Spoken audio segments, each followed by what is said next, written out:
नमस्कार मित्रांनो, आपल्या सर्वांचे स्वागत आहे आपल्या फिल्म ॲड चॅनलवरती. तर मित्रांनो, आजचा व्हिडिओ जो आहे तो वनरक्षक भरती संबंधीचा आहे. कारण भरपूर विद्यार्थ्यांनी कमेंट केली होती की वनरक्षक भरतीबद्दल सांगा.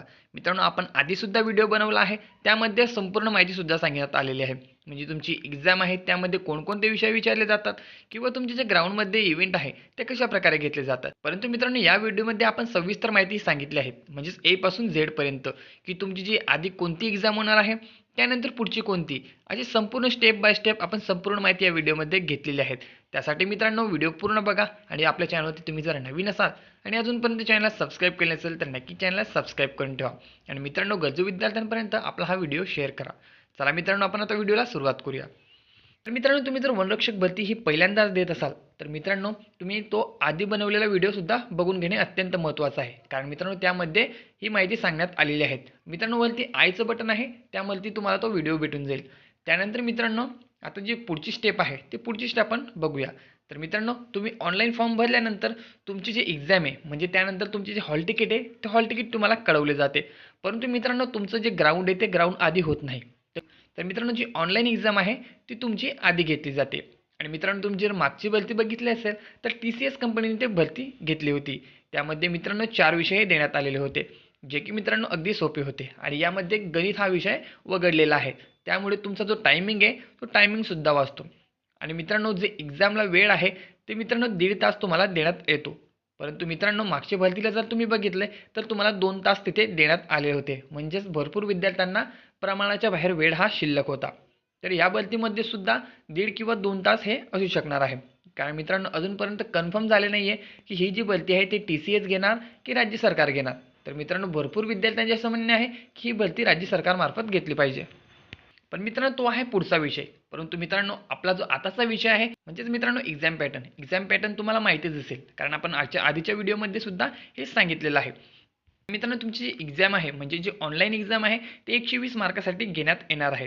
ज्यासाठी मित्रांनो, प्रत्येक विषयाला म्हणजेच तुम्हाला प्रत्येक प्रश्नाला 2 गुण हे मिळणार आहेत. 30-30 मार्कांचे तुमचा एक विषय असणार आहे. असे 4 विषय आहे मित्रांनो, म्हणून तुम्हाला 120 गुण हे मिळणार आहे. तर मित्रांनो, हे झाली एक्झामबद्दल.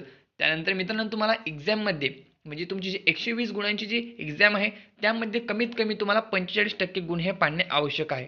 जर तुम्हाला 45% पेक्षा कमी गुण भेटले, म्हणजेच 45% म्हणजे मित्रांनो 120 पैकी 55 गुण.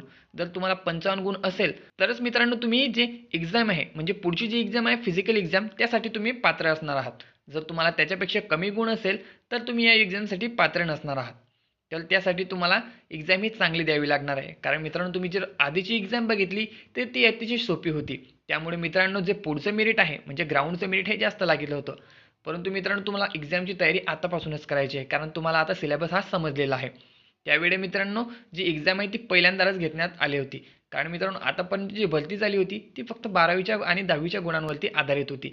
परंतु मागच्या वर्षी पहिल्यांदा भरती घेतल्या आल्यामुळे पेपर हा अगदी सोपा होता. परंतु यावर्षी पेपरचा जो पॅटर्न आहे तो थोडासा टफ होऊ शकतो. परंतु तुम्हाला तयारी चांगली ठेवायची आहे. त्यानंतर मित्रांनो, तुम्ही एक्झाम क्रॅक केली म्हणजे तुम्ही जर मेरिटमध्ये बसले, त्यानंतर तुमचं होतं हे ग्राउंड. मित्रांनो, ग्राउंडच्या आधीसुद्धा एक स्टेप घेतली जाते, ती म्हणजे असते डॉक्युमेंट व्हेरिफिकेशन. जर तुम्ही पेपरमध्ये चांगले मार्क्स पाडले असेल आणि जे मित्रांनो फॉर्म भरण्याच्या वेळी तुम्ही जे डॉक्युमेंट दिले असेल, जसं म्हणजे मित्रांनो कास्ट सर्टिफिकेट असेल किंवा कास्ट व्हॅलिडिटी आणि नॉन क्रिमिलियर, मित्रांनो हे जे डॉक्युमेंट आहे ते अत्यंत महत्त्वाचे आहे. जर तुम्ही एक्झाम फॉर्म भरतावेळी जे डॉक्युमेंट आहे ते जे ओरिजिनल डॉक्युमेंट आहे ते सर्व डॉक्युमेंट तुम्हाला तिथे लागणार आहे. जर तुम्ही तिथे नॉन क्रिमिनल लावलेलं असेल तर नॉन क्रिमिनलसुद्धा तुम्हाला तिथे लागणार आहे. जर तुम्ही तिथे नेलं नाही तर तुम्हाला त्या परीक्षा प्रक्रियेमधून बाहेर करण्यात येते. म्हणजेच मित्रांनो, डॉक्युमेंट व्हेरिफिकेशनमधून तुम्हाला बाहेर करण्यात येते. त्यासाठी तुम्हाला डॉक्युमेंटचा जो संपूर्ण संच आहे, जे ऑनलाईन भरण्यावेळी जे डॉक्युमेंट असतात मित्रांनो, ते सर्व डॉक्युमेंट तुम्हाला न्यायचे आहे. सोबतच तुम्हाला जी रिसिप्ट आहे म्हणजे फॉर्म भरण्याची पावती आणि मित्रांनो तो अर्ज, तो सुद्धा तुम्हाला तिथे लागणार आहे. आणि सोबतच त्यांचा एक सर्ट लागणार आहे म्हणजे त्यांची प्रत.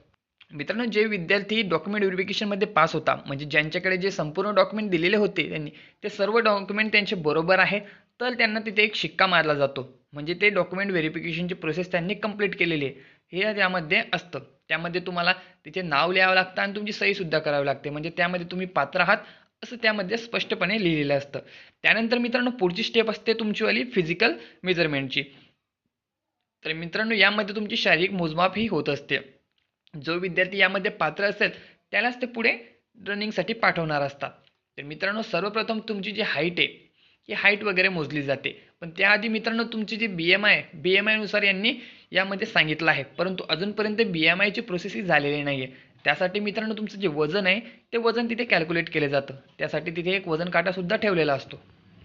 मित्रांनो तुमचं वजन मोजून झाल्यानंतर आता पुढची स्टेप म्हणजे तुमची हाईट. त्यानंतर मित्रांनो तुमची हाईट ही मोजली जाते. मित्रांनो तुमची कमीत कमी हाईट ही 163 सेंटीमीटर पाहिजे. त्यापेक्षा जर कमी तुमची हाईट असेल तर तुम्ही त्या प्रक्रियेमधून बाद होतात.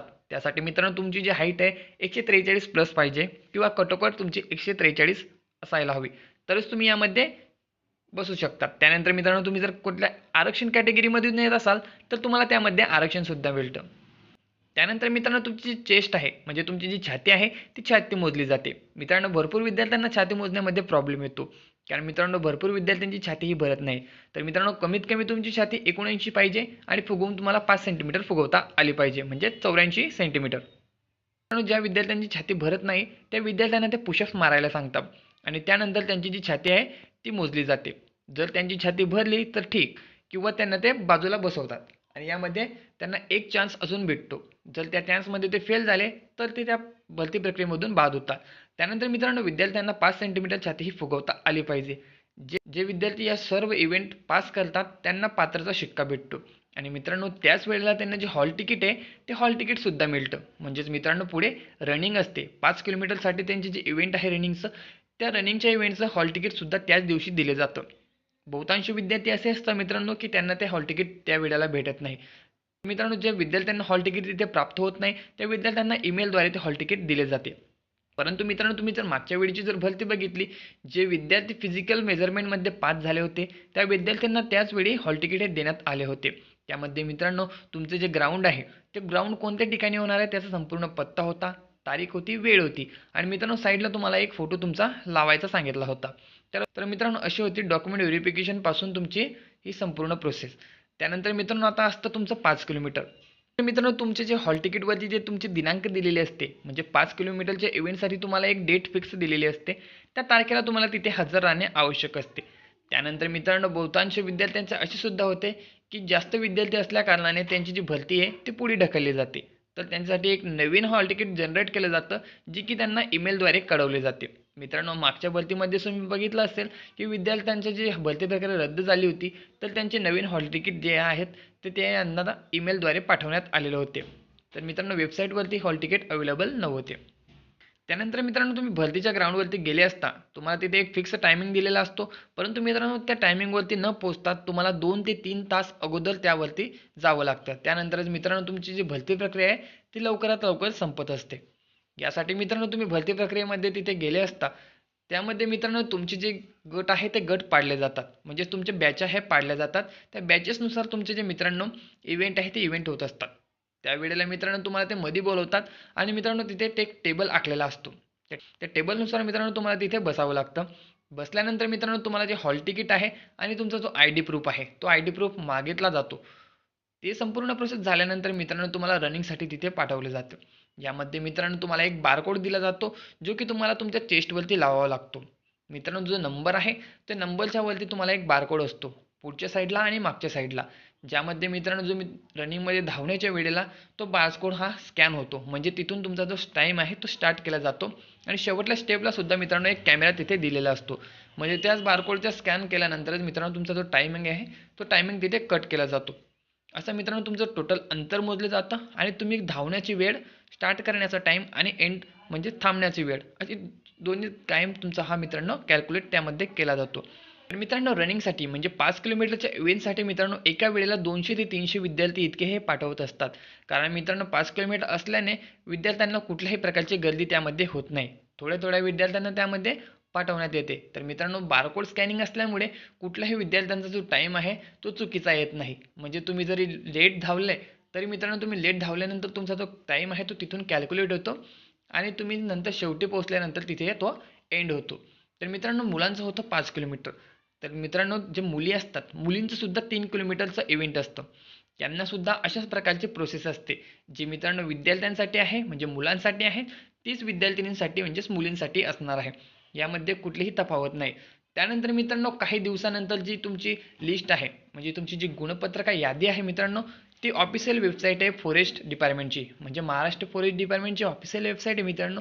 त्यावरती मित्रांनो ती PDF टाकली जाते, ज्यामार्फत तुम्ही तुमचे मार्क बघू शकता. यामध्ये जर तुम्हाला तफावत आढळत असेल तर तुम्ही त्याची जी कंप्लेंट आहे ते करू शकता. तुम्हाला तितकी दिनांकही दिलेली असते, यापर्यंत तुम्ही ते सांगू शकता की आमचे मार्क्स हे चुकीचे देण्यात आलेले आहे, तर तुम्हाला ते मार्क्स हे वाढवून सुद्धा मिळत असतात. त्यानंतर मित्रांनो याचा फायनल कट ऑफ लागत असतो, आणि कट ऑफ लागल्यानंतर जे विद्यार्थी यामध्ये पात्र होतात त्यांना 25 किलोमीटर चालण्याची जी प्रक्रिया असते त्यामध्ये त्यांना बोलवले जाते. तर मित्रांनो तुमची जी 25 किलोमीटरची जी टेस्ट असते त्या टेस्टला स्टॅमिना टेस्ट सुद्धा असे म्हटले जाते. तर मित्रांनो एक क्वालिफाईंग टेस्ट आहे, ही पास होणे तुमच्यासाठी अत्यंत महत्त्वाचे असते, आणि प्रत्येक विद्यार्थी मित्रांनो हे पास सुद्धा होत असतो. कारण मित्रांनो 25 किलोमीटर चालण्यासाठी तुम्हाला 4 तास हे दिले जातात, म्हणजेच मित्रांनो पुरुषांसाठी 4 तास हे दिले जातात. तर महिलांसाठी मित्रांनो 16 किलोमीटर असतं. 16 किलोमीटरसाठी सुद्धा मित्रांनो महिलांना 4 तास हे दिले जातात. हे झाल्यानंतर मित्रांनो आता तुमचं जे फायनल आहे ते फायनल मेरिट लिस्ट हे लागलं लागतं. म्हणजे मित्रांनो तुमचं आधीच फायनल मेरिट लिस्ट लागलेलं होतं, परंतु या विद्यार्थी असतात मित्रांनो, जे विद्यार्थी हे टेस्ट पार करू शकत नाही, म्हणजे कुठलाही प्रॉब्लेम असू शकतो मित्रांनो, शारीरिक प्रॉब्लेम नाही तर मानसिक प्रॉब्लेम, या समस्यांमुळे मित्रांनो काही विद्यार्थी त्यामध्ये येऊ शकत नाही किंवा ते त्या प्रक्रियेमधून बाद होतात.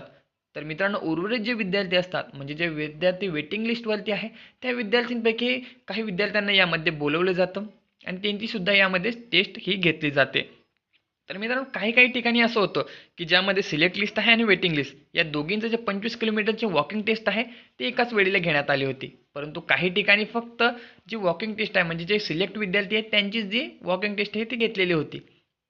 त्यामुळे मित्रांनो ही जी प्रक्रिया संपल्यानंतर जे फायनल आहे, म्हणजे तुमचं आता जे मेडिकल आहे ते मेडिकल हे यामध्ये घेतलं जातं, आणि मेडिकलमध्ये जे विद्यार्थी फायनलाइज केले जातात त्याच विद्यार्थ्यांना मित्रांनो 6 महिन्याच्या ट्रेनिंगला हे पाठवलं जातं. त्यानंतर मित्रांनो तुम्हाला 6 महिन्यासाठी ट्रेनिंगला हे पाठवलं जातं. यामध्ये तुम्हाला युनिफॉर्मसुद्धा मिळत असते, आणि मित्रांनो याची जी पुढची प्रोसेस आहे, म्हणजे तुमची 6 महिन्याची जी ट्रेनिंग आहे ती कशाप्रकारे होत असते, याच्याबद्दल जर तुम्हाला व्हिडिओ पाहिजे असेल तर तुम्ही कमेंटमध्ये तसं विचारू शकता. तर मित्रांनो या व्हिडिओमध्ये आपण संपूर्ण स्टेप ह्या कव्हर केलेल्या आहेत.